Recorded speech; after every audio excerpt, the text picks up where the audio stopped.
Hello, my name is Connor, and I am a student at Penn State. Today I will be discussing how gender equality has changed in America and the world.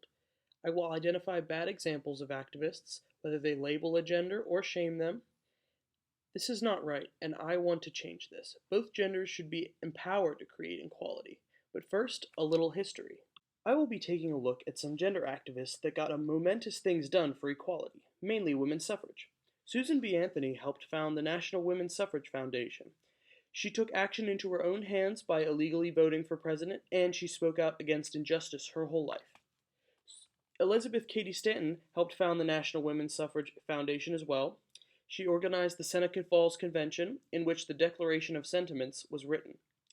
Alice Paul founded the Women's Suffrage Party, and she also started the Silent Sentinels, which was a group that did many silent protests. And her many arrests, which were wrongly prompted, led to hunger strikes, which actually got some serious things done. Those are some of the many achievements that these women fought for. Today, there are some excellent activists out there that really help the gender situation. However, there is a group that do not have the same helping mentality. These people are what I like to call regressives. They are regressives because the things that they do push society backwards in terms of change for equality. That is the main focus of this video, to identify the regressives and explain why they are wrong. It's this whole thing that men are guilty until they're proven innocent, and that's really wrong. An airline passenger is asked to move from children on a plane. He's done nothing wrong, except he's a man. And I said, well, isn't that discrimination? On planes, in classrooms, by pools, men are being typecast in a role no one wants to be known for.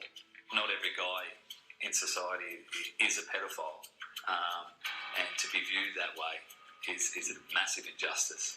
On a flight to Sydney, passenger John McGurr says that Virgin Airlines treated him like a sexual predator. A stewardess came up and she said, I'm going to have to ask you to move. I said, why? She goes, because you're not allowed to sit next to children because you're a male. It's a bit sexist, isn't it? It's just our policy to not have males sitting next to unaccompanied minors. And she walked up the aisle trying to find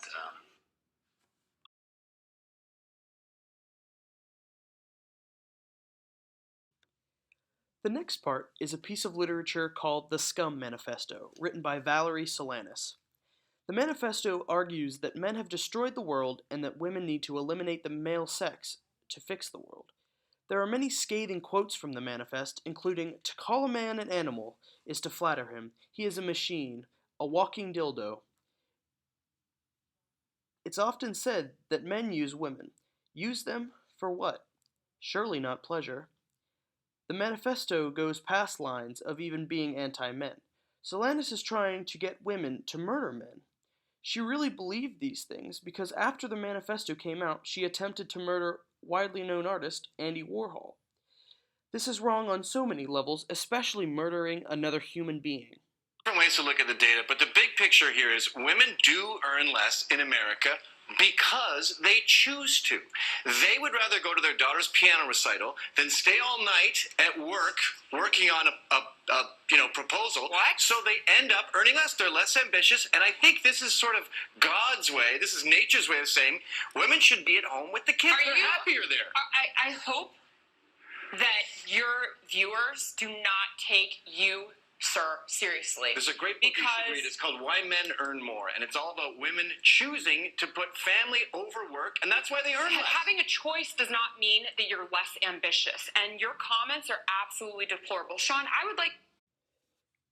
Gavin McInnes, a contributor to Fox News, said some pretty awful things about women in this clip. He said that women earn less in America because they choose to. He makes the argument that women would rather not work hard and are less ambitious.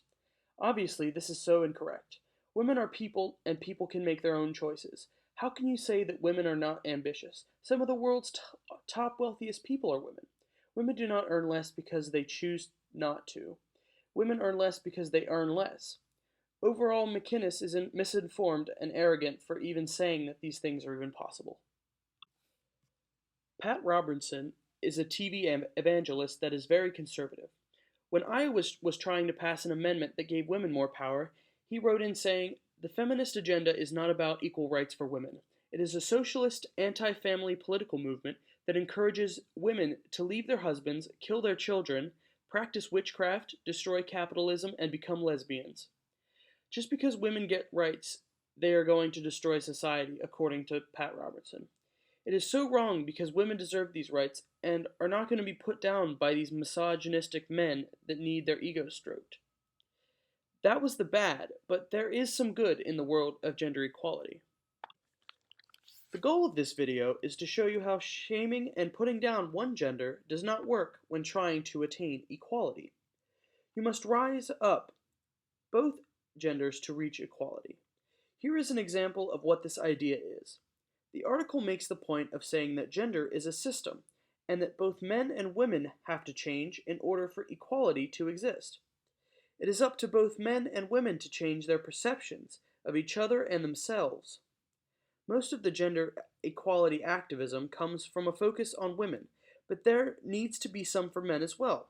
Men have many needs as women, but there is less help available to satisfy these needs. This is how change will occur. Men and women standing together as two twin pillars holding up equality.